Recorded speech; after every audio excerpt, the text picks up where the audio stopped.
What up, Bulls Nation? Peck here. We got a game coming up right around the corner. Bulls fall to the Suns out in Phoenix. 127-121 is the final. Bulls made it interesting there in the final moments. Josh Giddey looks pretty solid in his return. We'll break it all down next.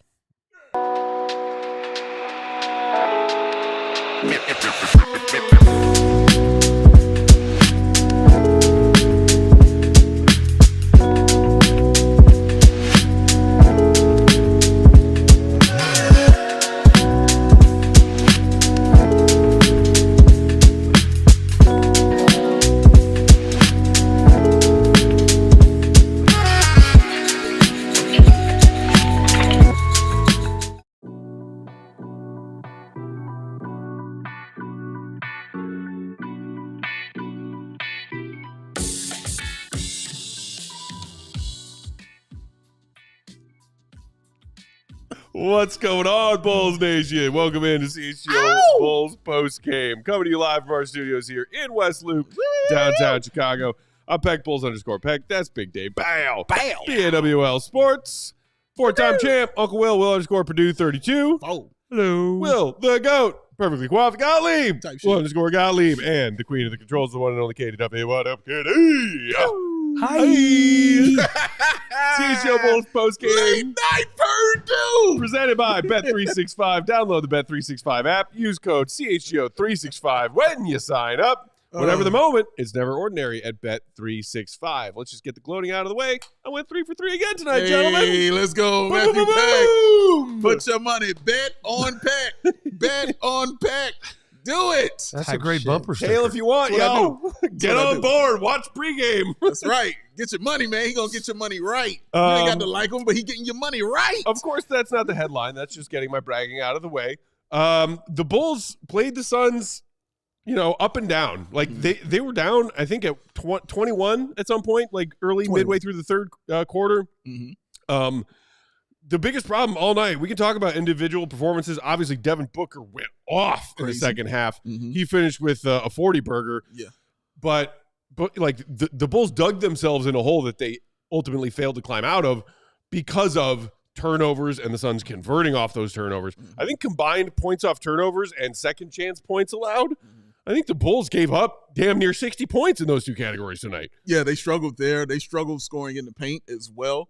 I believe they had at one point in the fourth quarter, they had like 4 points in the paint. Like they really struggled in that way. But credit to them, they did what they've always done since the All-Star break, which is continue to fight. Fought back. And they fought back, and they tried to make it a game. And Phoenix, played around with it a little bit. But then they said, "Oh yeah, I got Devin Booker on the team. I do have Kevin Garnett on the team, and we'll go ahead and close this out." But yeah, they took this L. Giddey played well. We'll get into him for sure. Thought Vucevic had a solid game. But yeah, they were getting beat down from the beginning, in just those specific categories that you mentioned. And it really kind of overwhelmed them going forward. I thought Kevin Huerter had trash. I thought Patrick Williams, the usual trash. But yeah, they struggled and they fought though. And that's the credit I'll definitely give them, is they definitely fought back. And they continue to do this. Like, it doesn't matter what they're down or how much they're down or what they've been shooting or what's been going on. As the game nears the end, they find a way to tighten up on the defense and to hit some big, big shots. So shout out to them for that. I just like the fact that the effort they put at the end of games. Mm-hmm. That's the fight this team shows. I love that. All right. But unfortunately, just this team doesn't have the ability to make this many mistakes. Mm-hmm. Margin for error, slim. Living space. Right. Oh, but you can't allow your opponent to get more shots up than you, because we talked about the Bulls need to be 90-plus every game. Mm-hmm. Mm-hmm. We talked about the Utah game. They, had 12 more field goal attempts than the Jazz, right? Mm-hmm. Tonight you actually have 6 less. And even though you shoot 54%, your opponent shoots 49%. Made the same amount of threes, and you also can't afford to foul. They were plus 10 on the free throw line, and you got out-rebounded. That's most of the categories.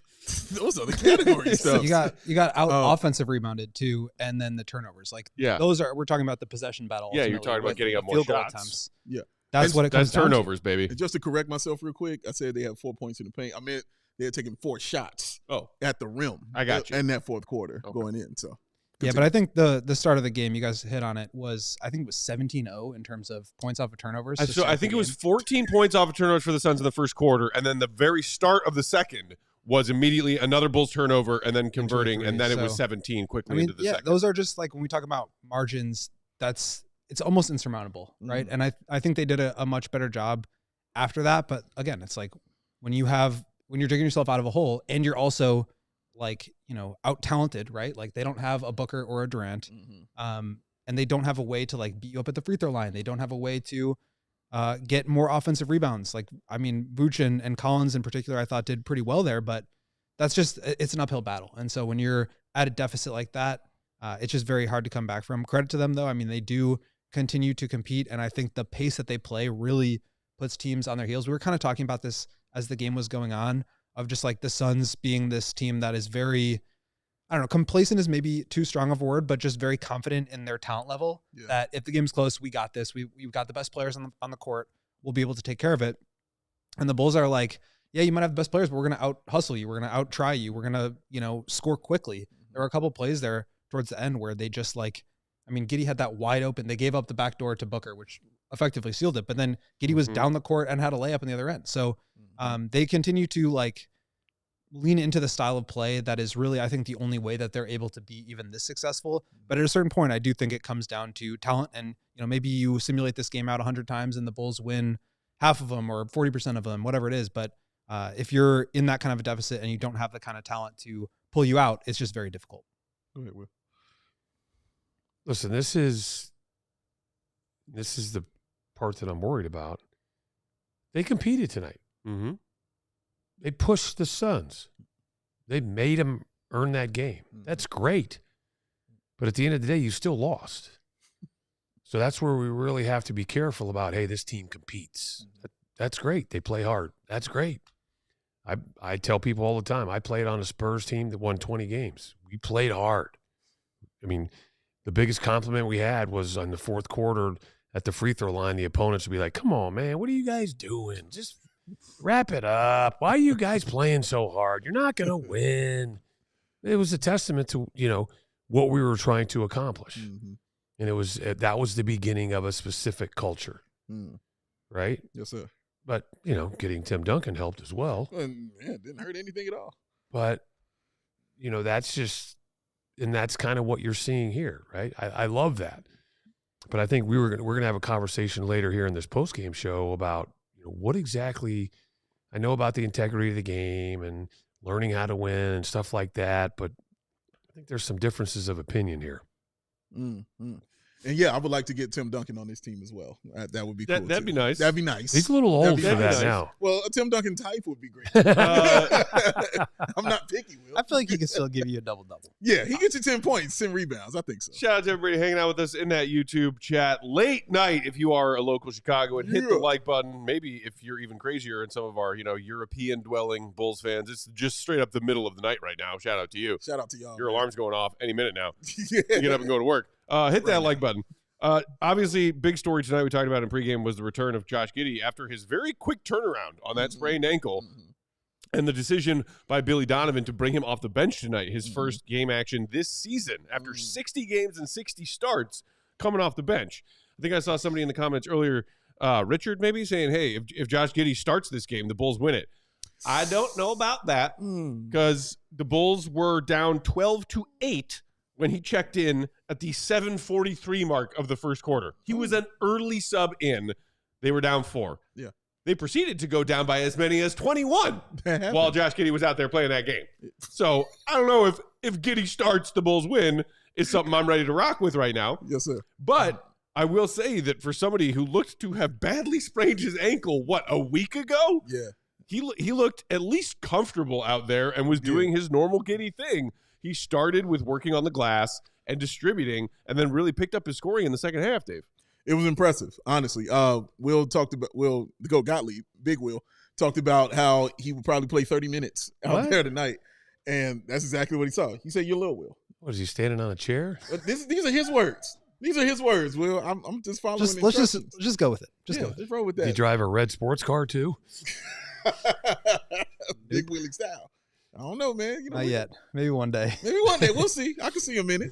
Wind in the quaff. Oh, yeah, but 22 points, 7 rebounds, 7 assists.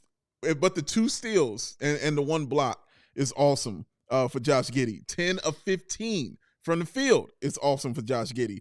2 of 4 from 3 is perfect for me for Josh Giddey. That's how many threes I would like him to attempt. And yes, hitting half of those, awesome stuff for him. All of this with 1 turnover. He was attacking, doing what he's, as I call it, that's a Giddey. Like the way he goes to the bucket and he's figured out how to score now at the bucket, that's a Giddey move. It's not going to look pretty. It's not going to look cute and sweet, but the ball is going to go into the basket. And that's the point, is the ball to go into the basket. His form isn't going to look great, but if he goes 2 or 4, you're not complaining. He's still shooting over 50% from 3 after the All-Star break, which is, again, still insane. But Josh Giddey, man, like, he's been awesome for this team, man, and awesome for the Bulls. They just ran up against Kevin Durant and Devin Booker. Like, stars, guys. Like, that's the thing. You ran up against stars, and stars did what they do. First half, it was Kevin Durant. Second half, it was Devin Booker. That's exactly how you saw it. But Josh Giddey coming off the bench, playing very, very well, and playing 30 minutes, which means he was definitely involved in the game. So, yes, Matt is correct. When they went on those runs, Giddey was out there. When they got back in the game, Giddey was out there. He's going to be that going forward for this team, man. But he continues to play well. BR in the comments saying they really had Giddey guarding KD and Book down the stretch at various times. And look, I'll give Giddey that. I saw some solid effort from him defensively in very difficult one-on-one matchup scenarios. Yeah. And not just Giddey, but I think the Bulls as a team put forth some solid defensive effort, especially in that fourth quarter, when that Suns half-court offense was really kind of spinning its wheels. Yeah. And, yes, Booker and KD made big shots throughout the night. KD some difficult ones in the first half, and then Booker. It's not like I saw Chase and Ashley, our friends in the comments, saying like, "Man, how many times can the Bulls just leave guys open behind the 3-point line?" Mm-hmm. And look, like Ryan Dunn made some big shots when he was open. Right, cool. But there were a lot of contested shots that the Suns made, especially down the stretch, Will. When you also have to think about like the opportunity cost, right? It's you're maybe giving up a couple of open threes to a Ryan Dunn, but what they were trying to do was take the ball out of Kevin Durant's hands. I mean, we talked about Booker scoring 41. KD, I think, had like 24 in the first 3 quarters, something like that. And the Bulls just decided we're going to get the ball out of his hands. We're going to send 2. They were kind of in this slow rotating zone where they would send Coby or Trey Jones up to help Giddey on top with Kevin Durant and basically just say, you're not touching the ball, or we're getting the ball out of your hands. And then they would rotate out to the shooters. And, when you're playing, 3-on-4 on the back end, you're going to give up some open shots. But that was the sacrifice that they're willing to take in order to get the ball out of KD's hands. And Booker made some tough shots. You mentioned the tough triple that Ryan Dunn hit. That's a result of it. But I think overall that zone worked pretty well for them, where they were forcing the ball into the middle and making Nick Richards make a play. And, he had a good stat night for himself too, 18 points and 9 rebounds. But like, the decision-making was not great. I think the Bulls forced them into some really tough shots there. No, that's true. The ultimate question is, what do you find acceptable for Giddey's contract? Oh, God. Do we have to have that conversation tonight? I feel like we've had that conversation a lot. I mean, Big Dave was getting skewered in the replies on Twitter because we posted a little clip from yesterday's show where Big Dave was like, hey, look, this is almost certainly not going to happen, but I think it would be wise to test out Giddey on a 1-year proven deal.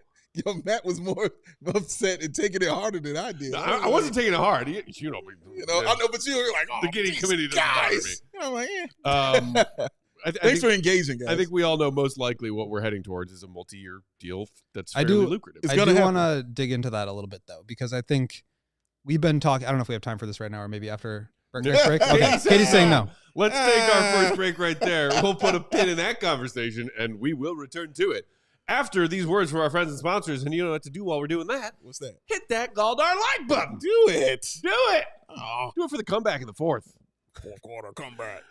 Tonight's show brought to you by Bet365. Whatever the moment, it's never ordinary at Bet365. New customers now get $150 in bonus bets when you bet $5, win or lose. It's that simple. Sign up, use that promo code CHGO365, deposit $10 in your account. That's the minimum deposit. That's all you need. Half of that, a $5 bet, get you that $150 in bonus bets. I can vouch for it. I did it the other day. I bet $5 for Trey Jones to do some stuff. He did some stuff. Even if he hadn't done that stuff, I now have that $150 in bonus bets right there in my account. That's stuff. And I mean, what better time to sign up for a new betting, partner? The madness officially begins tomorrow. The madness of March. The first 4 games are done. The Talking full about it bracket started is set. last night. Yes, exactly. But the back-to-back sets of games tomorrow and Friday is just one of the greatest, sequence of days in sports. 16 games followed by 16 more games. And y'all can cash in on that at Bet365. They've got a boost on the tournament you don't want to miss. They've boosted 1 point to be scored in the first game of the tournament. I'm pretty sure that's going to happen. On Thursday to plus 100. You heard that right. 1 point to be scored in the first game tomorrow at plus 100. You're getting plus money on 8 point to be scored in the first game of the tourney. That's right. Of course, also plenty of NBA action to be had. Having fun and getting those bets in on Bet365. Again, new customers, $5 down on your first bet. Promo code CHGO365 when you sign up, and you get $150 in bonus bets when you make that first $5 bet. Mm-hmm. Player props, futures, spreads, totals, whatever you want, they have it there for you. Whatever the moment, it's never ordinary at Bet365. Must be 21 and older. If you or someone you know has a gambling problem, crisis counseling and referral services can be accessed by calling 1-800-GAMBLER. Is there any better combination than Will Perdue and Katie Duffy? Yeah, probably. I don't know. I don't think it is. But is there any better combination than Hooters and March Madness and Wayne? Oh, man. That's a tough call. Oh, tough one. That's a good call. That's it. Either way, can't lose. Well, I'll tell you what, that combination at Hooters, damn, that's awesome stuff, man. What makes the original Hooters so special? It's very, very simple. They care about their people. They care about the food they serve, their guests, and their community. An experience like none other, based on years and years of hard work. And because of that hard work, they give you some awesome deals. How about them $6 cocktails, baby? Woo. If you're thirsty. Yeah, Purdue perked up when he heard that. Head over to Hooters for them $6 cocktails all day, every day. And you thinking, oh, man, it's just some whale drinks. Man, you can't do that with $6. Get that Absolute. Yup. Get that Bacardi. Yup. Get that Salsa. Yup. All that. Single mix cocktail for $6. It is awesome. And you can get that legendary Hooters margarita. So sweet, so tasty, and so cheap. Oh, you get some money. $6. That's what you're going to pay for it, ladies and gents. It is awesome. And along with them wangs, because Peck gets down on them wangs. Love them. All the other stuff, man. Blue cheese, ranch? Both. There it is. Both is the correct answer. That is the correct answer. He is absolutely right. That is the correct answer, y'all. Oh, it is awesome. What an awesome experience. What an awesome meal. What an awesome time. You will have all of that at any Hooters that you go to. So you can cheer on your favorite teams from any of the 11 Chicagoland locations. You can even order online for pickup and delivery. Check them out at originalhooters.com. And also, guess what? What's that, Dave? We gonna be there too, man. That's right. We gonna be hanging out at Hooters with y'all for a watch party. Boom! March 31st at 6 p.m. Bulls, Thunder. Oh, that's Thunder. It's a watch party, y'all. We will be doing a special hour-long pregame show, and we will also be hanging out with you guys. Come on in, get a $6 margarita, get some wings, and get some laughs, and get some b-ball knowledge all at the same dang on time. And it's going to be great. I can't wait. I love hanging out at watch parties. I love when the fans come through. Come tell us all about Josh Giddey. Come tell us all the things you want to say to us, man. Come laugh with us. Come tell Goat that his coif looks more amazing in person than it does on screen. It does. 3D coif, immensely better than 2D coif. Immensely better. Obviously. Oh, that's right. And you better, Katie will be there too. So your thumbs better be correct. All right? She going to want likes. She's still going to want some likes. Oh, she's mumbling and yelling about it back there already. Damn. A quick transitional super chat that I'll just shout out now. It's our friend Kimberly with a $5 super chat saying, y'all never mentioned margaritas at Hooters before. I'm definitely going to watch party now. I don't know if that was sarcasm, but I'm pretty sure margs have been mentioned in every read that we've done for Hooters for the last several months. Sometimes they just got to be in the right frame of mind to catch that. That's and right. thank you for catching it. 660 North Wells. 660 North Wells. That's where it will be at. March 31st. Starts at 6 p.m. Come on through. Won't cost you anything, but you can get in there and buy some food and them $6 margarita hollers. That's right. See you soon. All right, gentlemen. So getting back on track from where we left off before the break. We got David in the comments, one of our regulars, saying, we deserve to know what Will thinks Giddey's contract should be. I don't know which Will you're talking about, Uncle or Quaff. Yeah. And then also one of our biggest fans, Jesus Navas, in the comments saying, what grade would you fellas on the couch? It's actually 4 chairs. 4 chairs. Yeah, furniture is hard. What grade would you fellas give Josh on his return from the minor foot injury? I'll just toss out my grade right now for tonight, you mean? Yeah. Solid B+ from Giddey tonight. I'll give him an A-. Okay. I thought he played well. Shout out General Steve also, man. I see you in the comments, bro. Always good to see you. I give him an A-. Coming back, from that injury, usually guys are a little timid in how they come back. You can even look at Vooch, when he came back in his first game, he was kind of tiptoeing around a little bit. He just came in just aggressive, like nothing ever happened at all. And I'm sure some of that is definitely youth, for sure, but some of that is just him and his mentality and how he plays. And you got to give him credit for that, man. Like, if something is wrong, if something's bothering him, it's not going to stop him and change his game. He is going to continue to attack. And it's working for him. So I appreciate him still doing it the way he's doing it because it's not stopping or hindering anything from him. And I appreciate that. So he gets an A-, man. Like, having 7 assists with 1 turnover, coming off the bench, playing 30 minutes, and doing a bulk of the scoring, as well. I believe the Bulls had 3 players that had 20-plus points. Doing the bulk of the scoring, being one of the best rebounders, being the guy leading you in assists, and then let me get you 2 steals and a block. He did everything he could tonight against his team, man. So, yeah, he gets an A- for me. I'm going with an 89.5. Let's go. Is that on a curve? Does that round up to an A-? Nah, it's a B++. That's a B++ for sure, yeah. Go ahead. Why would you give him a B++, Will Perdue? Well, I'd give him an A, but he kind of left me hanging on my over-under. He did. And he had most He of had it by 12 the in first half. like the first half. Yeah. I know. I was like, this is a lock. But I mentioned I he would've started doubled by down working if I on had the the boards opportunity. and dishing, and then in the second half, it was scoring. That's crazy, dude. And it was 14 and a half, right? Mm-hmm. Yeah. No, I mean, he's still got to work on his defense. Yes. But I think considering what we saw compared to how well he's rehabbed and how well he played, I love the fact that, he was in there closing. So that's, a decision that Billy made. And to me, that tells us how good he actually was playing. Because if he wasn't playing well, Billy wouldn't have had him in the game. I think we all agree Billy's trying to win every single game. I mean, that's evident by how many timeouts he took tonight. Absolutely correct, Will Perdue. Goat, your grade for Giddey, and then to jump into the contract part of it, shout out to Bosch, another super chat saying thoughts on giving Giddey front-loaded contract. So grade tonight, and then we can start talking money. Yeah, I mean, I'm not really too concerned about like single game performances when it's like a single game in March. He played really well. I'm much more interested in trends. And over the last 10 games since the All-Star break, he's missed a couple, but he's been phenomenal. I've had no problem saying it. I wrote it today. He's been shooting the ball at an incredible clip. He's over 50% on threes. He's taking less than you would think relative to the rest of his shots, but that's because he's got the ball in his hands a lot more. He's driving great offense. He's getting to the foul line. And he's just been a really productive offensive force for the Bulls. No free throw attempts tonight. So yeah, maybe like a B+ for that reason.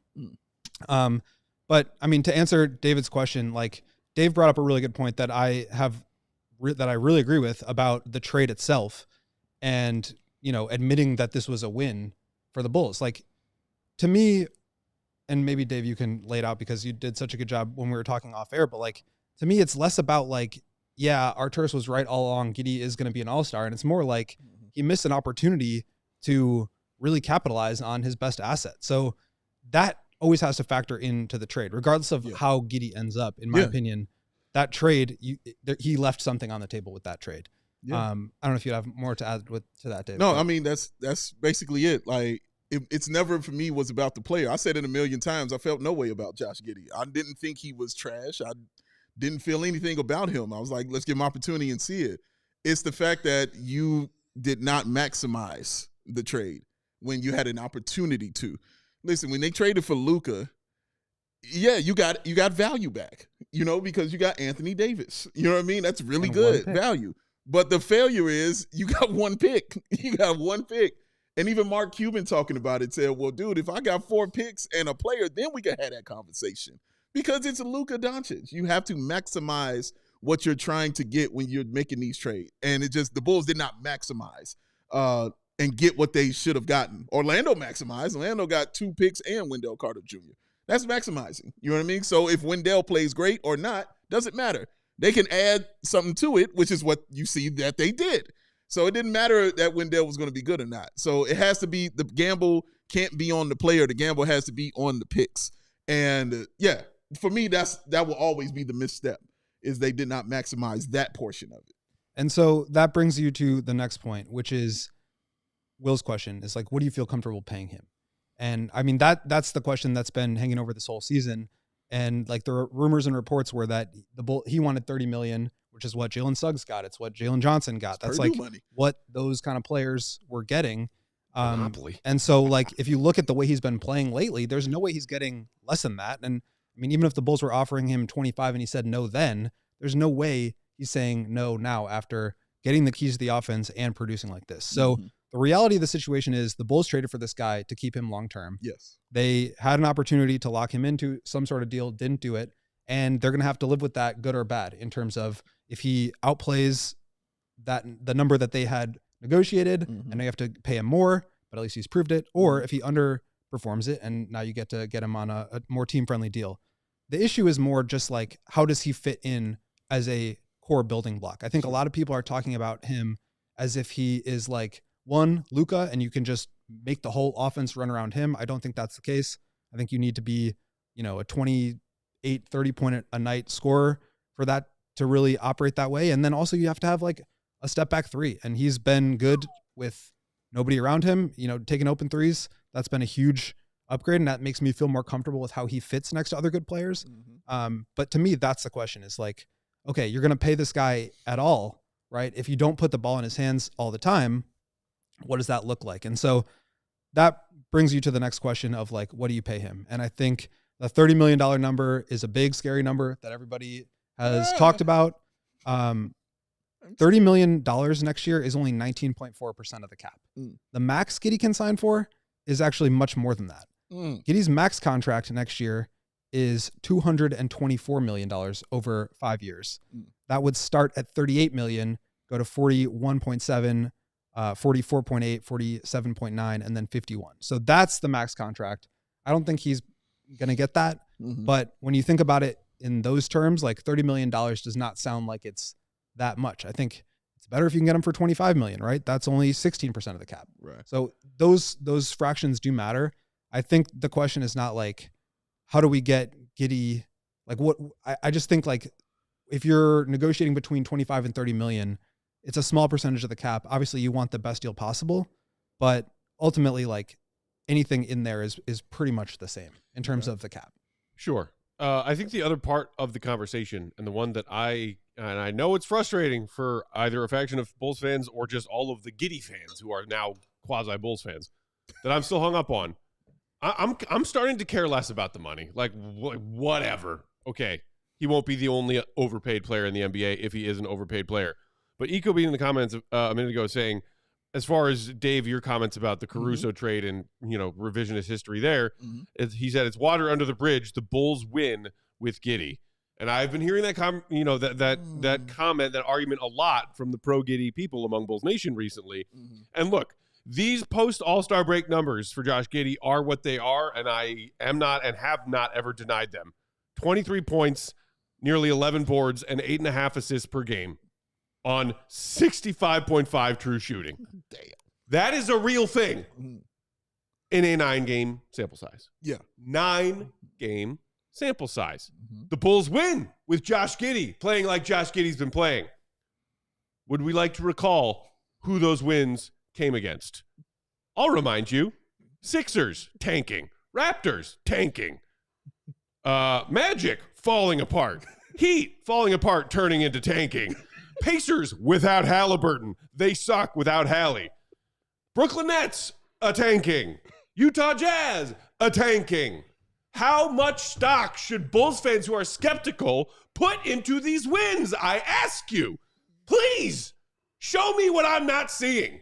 When you want me to turn into a believer with not just this player, Josh Giddey, I'm skeptical about, but this team. So many fans go, hey, this is a good young team the Bulls got here. They're fighting hard. I'm not denying that they're fighting hard. Sure. They nearly came back from a 20-point deficit tonight. They're out there, they're fighting hard. All of these wins in this post-All-Star break run are against teams that are woefully bad and slowly figuring that out, or have been woefully bad and are trying to be bad for most, if not all, of the season. So forgive me for not doing cartwheels and saying, yep, this is the group. Can you do a cartwheel? A bad one. Okay. Just you know, like that episode of The Office where Creed really wants to do a perfect cartwheel and he's an old man who sucks at it. That I would do a Creed cartwheel. Okay. We've got to take our second ad break there. We will come back and dive into plenty more. Still some interesting thoughts on some players from tonight's game. Want to dive into, some of the bench performances. We can touch on Pat if we want. That's all next on CHGO Bulls Post Game, brought to you by Bet365. Hit that like button while we share some ads. Post Game tonight brought to you by Sunnyside. Sunnyside Cannabis Dispensary is your home for judgment-free cannabis shopping.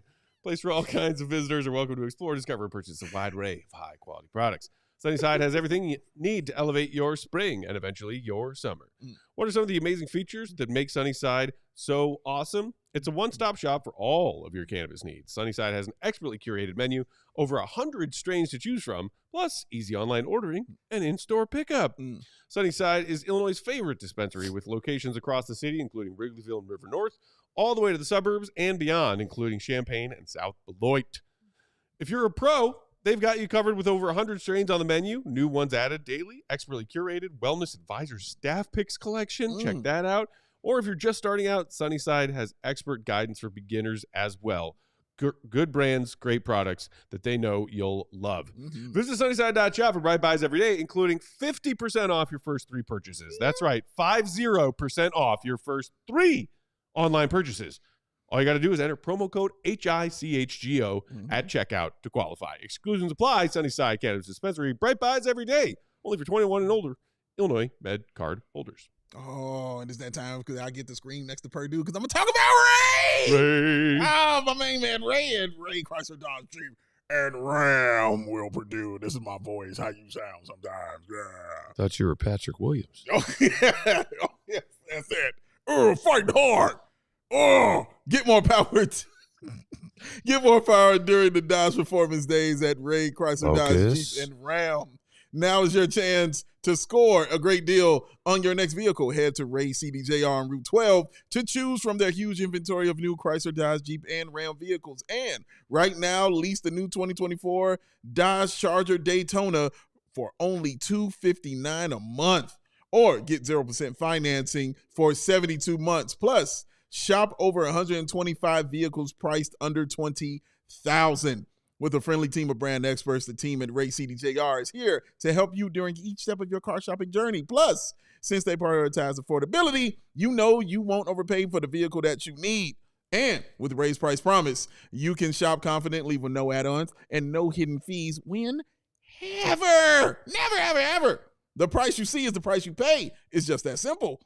Go check out our partner today to shop one of Chicagoland's largest inventories. Find the right new vehicle for yourself, then drive home very happy indeed.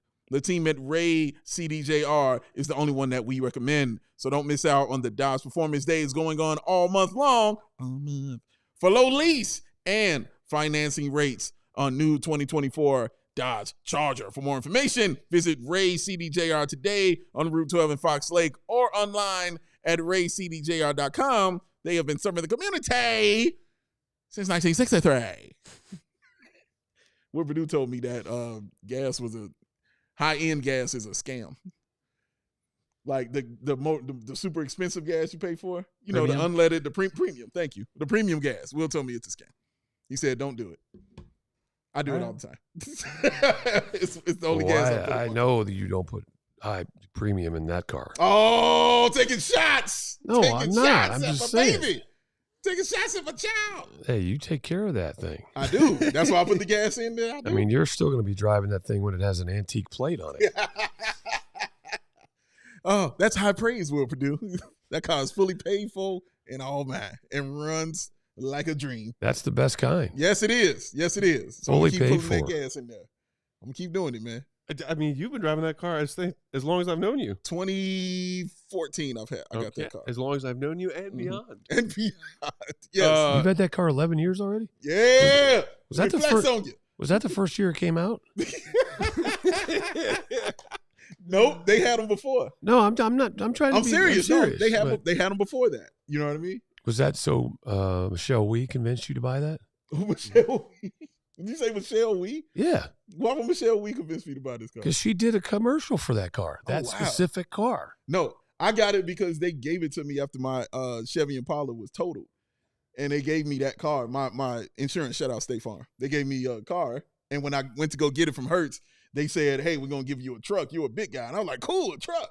And then I went and I saw the car. I was like, what do I do? Pick this up and put it on? Like, how do I get in this car? And then when I got in it, it was very roomy. It was very deceptive and very nice. And when I had to give it back, I was like, I'm going to buy this car. And that's what I did. Went and bought it. And we've been happy ever since, man. Shout out. Shout out to the Decepticon. That's what I call it. Shout out to her. Long-lasting relationship. Yeah, baby. It's a good one. Guys, I did want to touch on the trio of young Bulls drafted that came off the bench tonight. P. Will, Dalen, and Julian Phillips. P. Will, in his I'm comfortable off the bench role, 18 minutes, 5 points, 2 big boards, a steal, a block, 2 turnovers, 2 fouls committed. Dalen Terry played 5 minutes. Had a couple of hilarious up and downs on both ends of the court. Yo, he was like, yo. Did I call that or did I call that? You called the crap out of that because it feels like going to the bench. We will never see him again. And we didn't see him. It was turnover 1. Yep. And then turnover 2. And I was like, Billy's getting him and he's not coming back. Then I believe a foul. And it was his first foul, and that was it. And Dalen was sent to the bench, never to be heard from again, as Goat put it. Oh, man. And then Julian Phillips, a modest 6 points, 2 boards. But again, another active night for Julian. Yeah, like he was active. In the right places, in the right times. But it's just, when you're talking about the Bulls making a comeback like this in this game against, yes, the Suns are a team fighting for their lives in the West playing picture, but a team that has Kevin Durant and Devin Booker on it. How involved were those 3 guys that AK and Eversley picked in the draft in that Bulls comeback story tonight? P. Will, Dalen, and Julian. They weren't out there. Not involved at all. I don't know. I thought Patrick did. He got beat a few times by KD for sure, but I thought he did a really good job of pressing up on him and like trying to get. He was serviceable. trying to force the Suns to go to another option. Than him. Like that's true. And I think Julian had that assignment a couple of times too, where you just have to like press up on him and like try to get him to catch the ball outside the 3-point line. And the Suns, like, they have no movement in their offense. It's all ISO based. And so if you can just keep the ball out of those guys' hands, you have a better shot at, trying to stop them. And so I thought that was a good strategy from Billy. And I thought Patrick, like I said, he got cooked a few times by KD, who doesn't.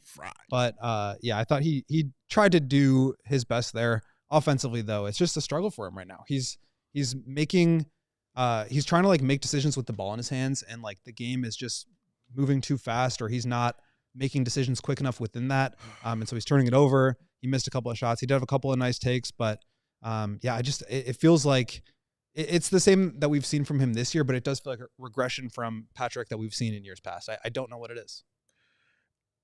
It's been bad. Like, it's just really that simple for me. He's been bad. Again, I'm different. I'm on the no excuses tour out here, but we've seen nothing to say that he is going to be anything. Like, he's been bad. Like, you forget he's out there on the floor when he's out there playing. Now, Will is correct.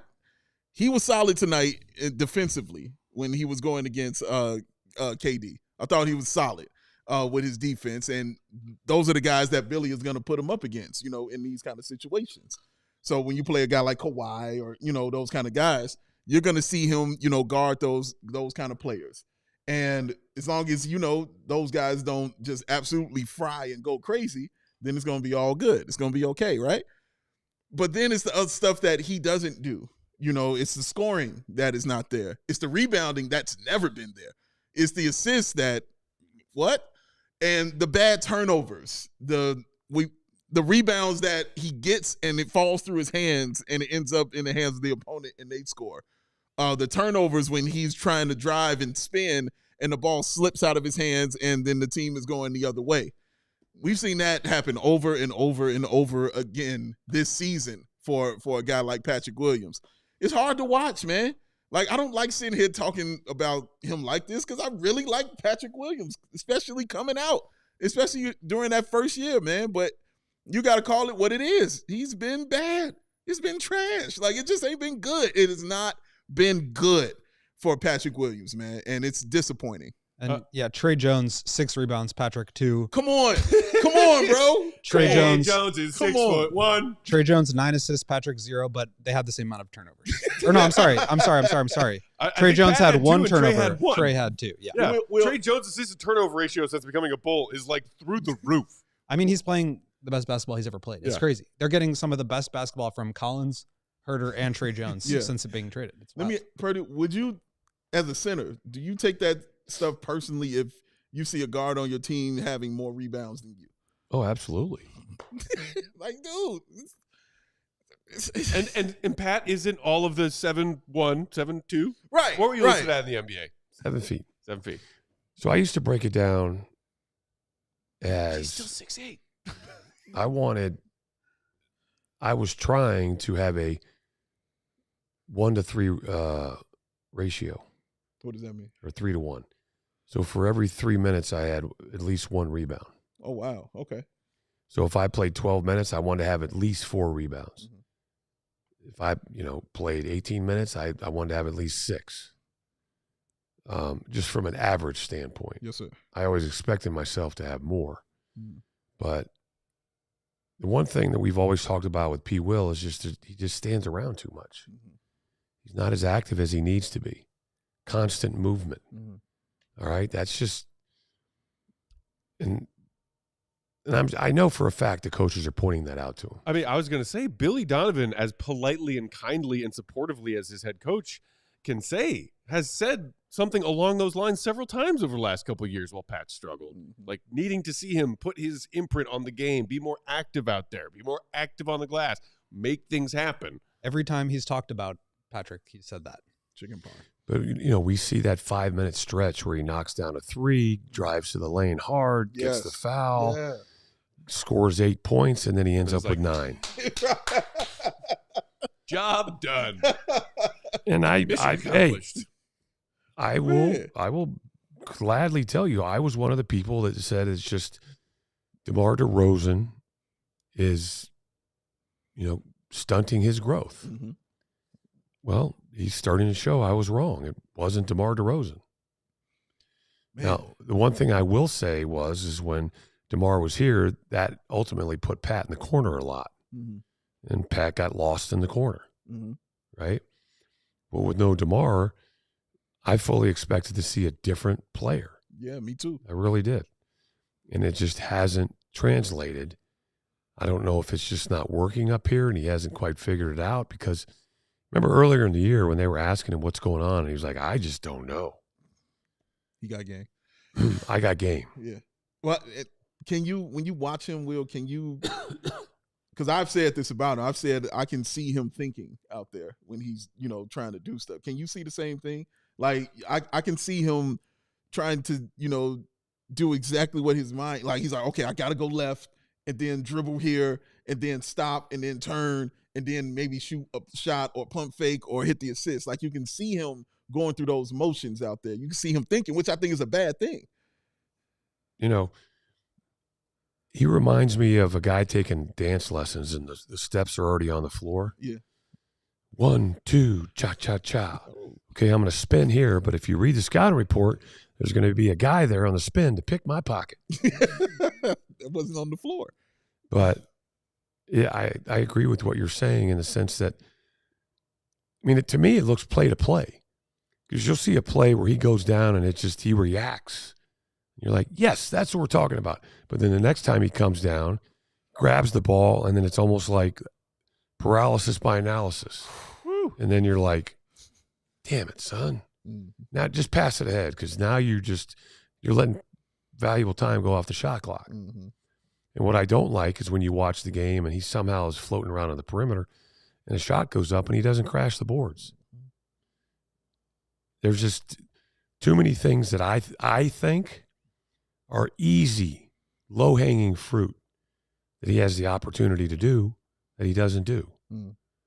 And I know the coaches are watching film with him. They're pointing these things out. They're talking to him about it. We're not in the locker room, but like I said, I think that's low-hanging fruit stuff that he should be capitalizing on and excelling at. Mm. But for some reason, he's just not. And I don't know if it's the pressure of the contract that, again, you go out there and all of a sudden you're playing to not make a mistake instead of just letting it fly, that, can really affect a player. It's true.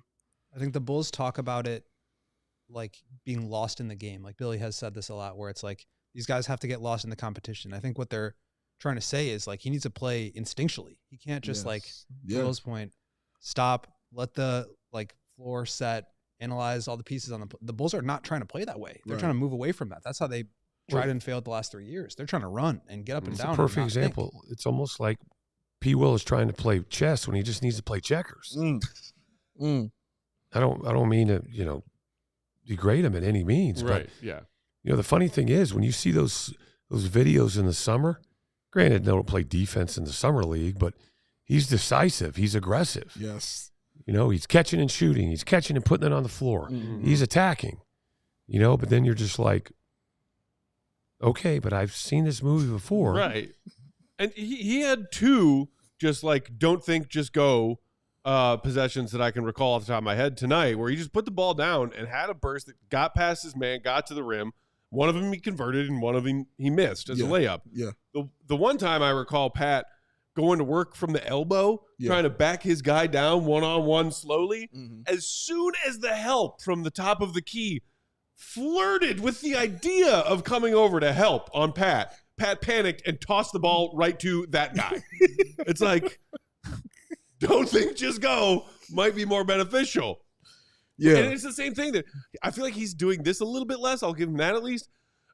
This season, as far as what I've noticed, but in the earlier seasons, even as recently as last season, the thing that we would always, get on Pat for is when he was playing off ball and was hit with a nice pass in his shooting pocket, open look, he would hesitate instead of just in motion, catch and shoot. Oh, I forgot he and used to do then that. he would pump fake or wait for a defender to get to him and then shoot it, and it wouldn't be in rhythm and it would be a miss. Oh, I remember that it's so well. All of the overthinking that Pat does that gets in his own way. Yeah, man. It's a lot of thought that's going on out here.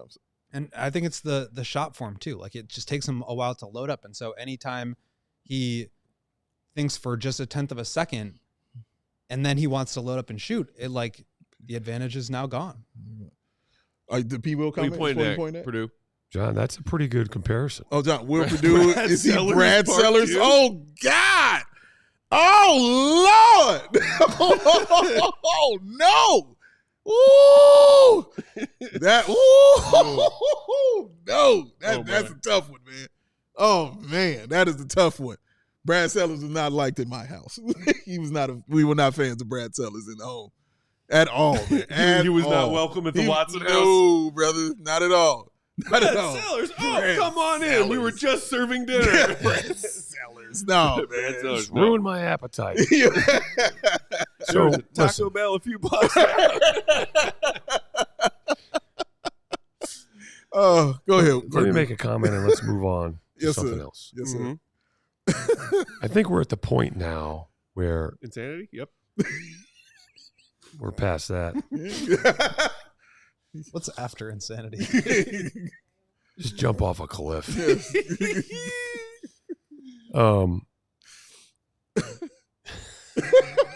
Yeah.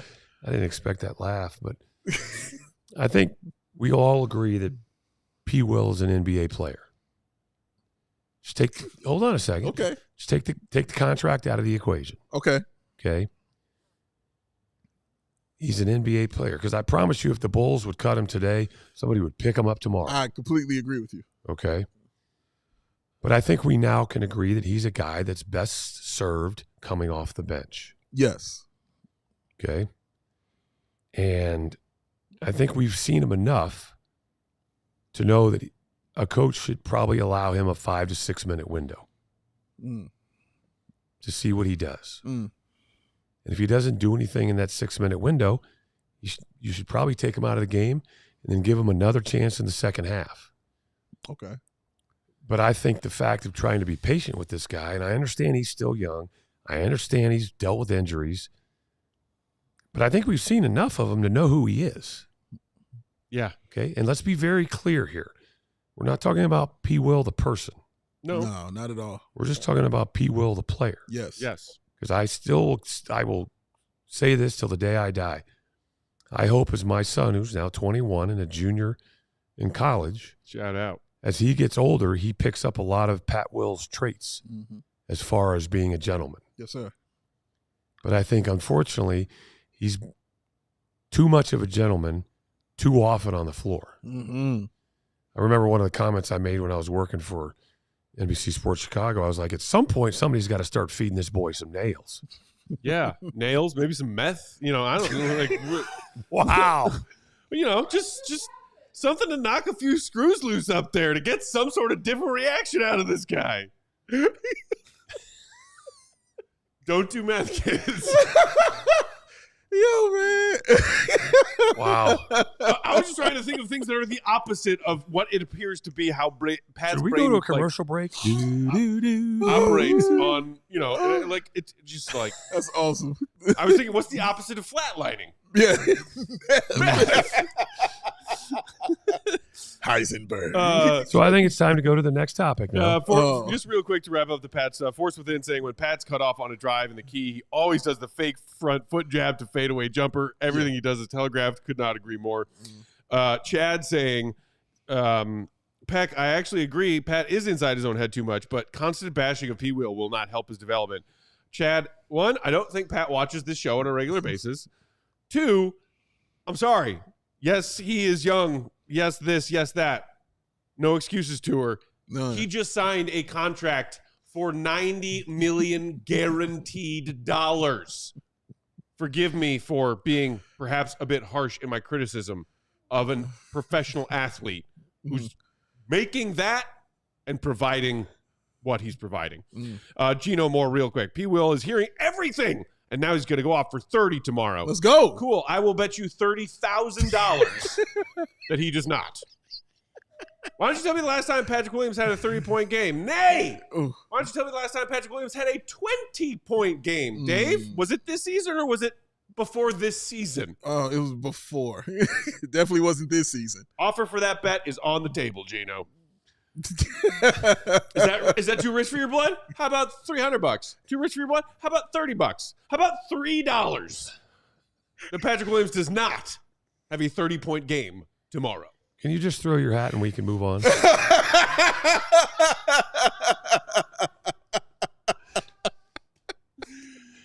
You know what? For such an absurd take, yeah, I will. I'll give you that one. Mr. Perdue. Late night Perdue is my guy. I did also want to touch on Vooch, guys, because as we were sitting down to start post go, you were talking about how Vooch, like, if you look to the stat line, you're like, wow, Vooch, an efficient 24 points, 10 of 17, 4 of 8. He was hot from 3 in the second half. He was. Did hit that under that I told you all about in pregame on rebounds, just 6 of them because Giddey was back in there. Trey Jones got 6 too. Coby White got 6. Look at all these guards who got 6 rebounds. We're off of Pat. We're done with Pat. But it just seemed like Vooch, like, yeah, okay, 24 points, 50% on 8 3-point attempts. There were so many moments in that game where I was just watching Vooch work, and I was like, ugh. I'm sick of watching Vooch. I think Vooch is sick of being Vooch in a Bulls jersey. It's just tough to watch right now. I even on a night where he puts that box score up, I still was just like, everything about Vooch just feels kind of icky right now. Go ahead, Perdue. You the center. I think he just got up to a slow start. Okay. All right. I mean, he got hot late, knocked down some threes. I will say this: he wasn't his typical self, and he really hasn't been since he hurt the calf. Two things in my opinion. Opinion are like, you know what? They all stink. Either that's still bothering him a little bit, maybe more so mentally than anything. We all knew that. I mean, Vooch takes pride in playing every night. He does. Played all 82 last year. But I think that two things. Let's just move on from the fact that they should be losing and trying to improve their percentages. Doesn't mean they're going to get it, but at least improving their percentages in the draft. That's not going to happen. Gottlieb's been doing the numbers. Gottlieb right now is predicting that the Bulls are going to end up with the 12th pick. Is that right? Actually, today, the Spurs won, the Portland Trailblazers won. Let's go. Obviously, the Suns won. So that does give the Bulls a little bit of a buffer. But yeah, I mean, trending. The Bulls are playing really well right now. They have like a 4.7 net rating since All-Star. That's like a 50-win team. Like, they're playing very well. They are not trending like a team but now that wants anything Sacramento, to do with. But now Sacramento's got two guys hurt, Zach and Sabonis. Did not play tonight. Will they play against the Bulls? I think Zach will, but he still the ankle. Yeah, he did have an ankle issue. But then you got the Lakers, and then you got Denver, and then you got the Lakers, and then you got it's. They're gonna. I think we just accept they're gonna be in the play-in game. Are they gonna be 9? Or are they gonna be 10? Yeah, I know Gottlieb's getting a little carried away and talking about they may make it to 8. I think they might. I mean, I don't know what was in that coffee there, bro. Yeah. Katie doesn't. Don't let Matt around your coffee. Some meth in your cup. Obviously, Matt and Will stopped by the same street corner. Oh man, hey, gives me meaning to Folgers Crystals. Hey, boom, boom, hey, hey-o. Thus eliciting such Tip an your outrageous, waitresses. violent reaction from Farley in that SNL sketch. Oh my God, That's a Memphis reaction right there. That was definitely one. Yeah, that was hilarious. Don't do meth. In a van down by the river. Down by the river, you'll be rolling doobies. Just Breathe, sir. Circling back to P. Will just for a second. No. I'm sorry. Dan saying P. Will was out injured during the switchover on Zach's departure. He hasn't had a chance to readjust since returning. That is some serious mental gymnastics for someone still trying to defend the play of Patrick Williams. That sounded like an awful lot like what, Dave? Don't make me say it. EXCUS. Yeah. We ain't got no more. That word? That's why I can't say it, because we have no more. Call me Beer Baron. So many people overthinking in every direction. P. Will is simply not worth that money or the minutes on the floor. Full stop. He's struggling. Look, he's on the contract he's on. He's going to keep getting those minutes. Yeah. We got time to see him get better because he's going to be here. Right. So that also plays a role in how we think about the Giddey conversation, right? Because I thought that was going to be a fine deal for Patrick. I thought he had a chance to outplay that. He's obviously not done that so far, but that's like a mid-level exception type deal. Yep. And so that's 90 when million. It was signed, I, in my own right, defended it as saying, if Pat can prove to be a serviceable 3-and-D player, a starter, not a star, in today's NBA salary cap numbers, that's a perfectly reasonable number. Super reasonable. And below what he was projected, because it was $100 million, what the projection was. Yeah. So to get it at that 18, Will's absolutely right. We're like, that sounds like a good deal to me. But do you know how bad you have to be struggling for us to be like looking at the deal? Like, I don't know. But it's why you just don't want to get caught giving out any deal that can be damaging, because if you've already got damaging deals on your books, it just makes it that much harder to build out a full roster. Right. It's true. Hit that like button as we're wrapping up tonight's postgame.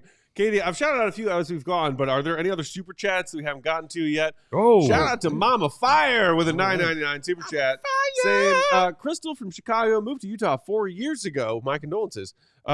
Big Dave, Luke, and I met you in Chicago at the game last year. My daughter and I went to a Jazz game. It was awesome to see Modest play in person. Go Bulls. Shout out to you, Mama Fire. Just jokes with the condolences part about living in Utah. Awesome I'm sure it's beautiful. It was cool meeting them. Cool. Shout out to Kimberly for her super chatting this evening. Also saw the comments. Hope everything's okay with the little one. She was talking about parenting like a daughter who was like getting stuck in a snowstorm in Nebraska right now. Apparently. Oh man, that's crazy. I've driven through a blizzard. It's not fun. Not fun at all. ISO Noah with a $4.99 super chat saying Vooch was okay tonight, but as of late, it looks like he's nuking his trade value. It's been nuked. Also, who do you think that Bulls will keep out of the Elite Three we got? Well, Elite Three. He put us laughing. Yeah, I'm trying to think of laughing three. Emoji. Well, Giddey, obviously. I mean, it's got to be one. Coby has got to be one of those guys too. Is he counting Vooch or not? I don't know. No, I don't think Vooch will be here next year. Okay. Who's the third? Lonzo? Io. Modest? Io? Okay. I can see that. Who would they keep? Modest for sure. I mean, that's the easy answer for sure. Giddey for sure. I think like Coby, Giddey, Modest would be the default answer for a majority of Bulls fans right now. Yeah. Like what's the core you're building? Yeah. But as far as they're keeping Modest, Giddey, Coby. Bosch with the super chat for 10 saying, I agree the team's overperforming. The problem, CHGO, as you should. I think like a good front office, but most of us are fans and watching your team who have sucked compete is great to watch. And I think that's a good point because at the end of the day, where the Bulls are right now, like they are not getting themselves at the top of the draft where they have a chance to draft a star. Nah. There's a chance they trade for a guy or maybe in 2 years make a splash in free agency. The best thing that can happen to them right now is that one of the guys who's already on the roster becomes the best player on a championship caliber team. Giddey has been playing as well as he can. Yeah. You know, we need more of a sample to really I think fully buy into it, but he's looked fantastic. Coby has looked like a star. He really has. And Modest has shown flashes too. So it's better for the Bulls when they are playing well, and they have been playing well, when they're playing competitively, and when their young players are showing signs of growth and potential that they can be even better. And I think we're seeing all of that. So obviously you would like to also be adding additional players in the draft, but again, that's just not the direction this team has decided to go. And so the best thing that they can do now is develop the players that they have on their roster and hope that you can see more from them, and you're seeing that. Speaking of that draft, RW Chi-Town with a $10 super chat saying, this is the type of front office to draft a guy because he's respectful, not because he's talented. Interesting take. Like, why can't we decide to draft scorers? Also, don't say because of draft position. Well, I mean, you can find players throughout all of the first and second round whose strength may be scoring or whose strength may be something else. Yeah. But if RW Chi-Town's point that they were trying to make is like, it seems so far that AK and maybe Eversley and whatever combination of those two and their scouting department have a type with their draft track record so far. Patrick Williams being their first ever draft pick. Yeah. Dalen Terry. Yep. Julian Phillips. Yep. Io DeSumo in there. And I think you can talk about, and then now, of course, Modest last year with the 11th pick. I was about to say, don't forget Marco. Oh, right. Marco Zimonovic.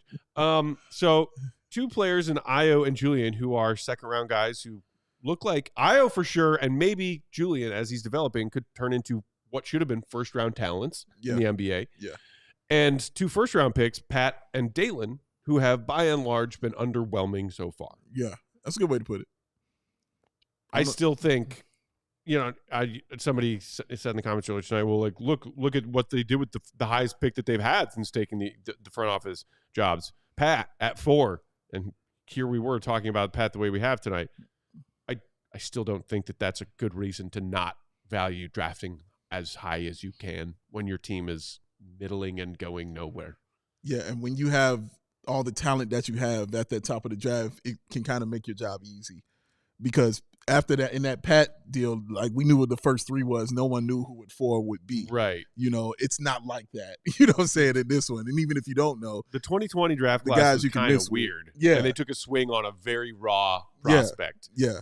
there are some surefire looking talents in this and next year's draft class where the higher up you draft, the less likely you are to screw it up. Like, oh, hi, VJ Edgecombe. Yeah. How are you? Hello. How are you? Why settle for less talent when you could have more talent?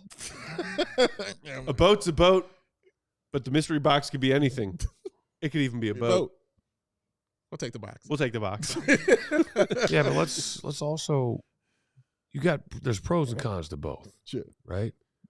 But I think we can agree that the two best teams in the league right now are homegrown, made from the draft. Being what, OKC and Cleveland? Or That's correct. Okay. Even well, Boston. so people will say, hey, they acquired Shea in a trade. Yes, it's true. Yeah. But there are a lot of other homegrown talents on that team. And they traded for him young, and he turned into a star. I mean, you look at any of these teams, like Boston Celtics, the Jays were top 3 picks. They were both draft picks. You know, it doesn't mean that you can't draft a star later. You see Shea Gilgeous-Alexander, who was, I think, 11 or 13 or something like 11. that. Mm-hmm. Halliburton was in 12? 11, 12 He was range. the Pat class. Brunson was a second rounder. It's not impossible to find guys, but that's where the stars tend to be, is aggregated at the top. Yeah. Yep. All right, we will get out of here for tonight because it is 12:37 a.m. local Chicago time. Purdue made it. Thank you, everybody, for hanging out late with us. Uncle Will made it way past his bedtime. We'll let him go home because guess what? We get to do this again tomorrow. Second night of the back-to-back. Katie, too. I just saw Katie's face. Oh, yeah. It's time to go. Ooh. One more reminder. Don't forget that watch party we're doing at Hooters March 31st. Bulls taking on OKC. Come hang out with us there. And we will see you. Oh, hold on a second. You know the most important message that we should make sure we tell our viewers? Don't do meth. What's that? Don't do meth. Don't do meth. Do meth. Don't do it, guys. Don't do it. Watch Breaking Bad if you aren't sure. It's the best show ever. It's a Watch great show, and Incredible. it will convince you. If you were on the fence, meth equals bad. Yes. Bad, kids. Don't do it. Don't do it. Likes are good. Give us the likes. Don't do meth. Give us some likes on your way out. And we will see you for a live pregame again tomorrow night, 8:30 Central, before Bulls and Kings. Shout out to the Queen of the Controls, tirelessly working tonight, KDW, the one and only. She's got a mic imprint Will on her go, face. Will_Gottlieb. Read his stuff, allchgo.com. Uncle Will, 4-time champ, Will_Perdue, 32. Big name. EAWL Sports on Bulls_Peck. We are CHGO_Bulls. Get some sleep, Bulls Nation. We will see you tomorrow. Later Dave's today. just getting Love started. y'all, man. Good. Nighty night. He's right. I am just getting started. He's right. We all silly like the mayor.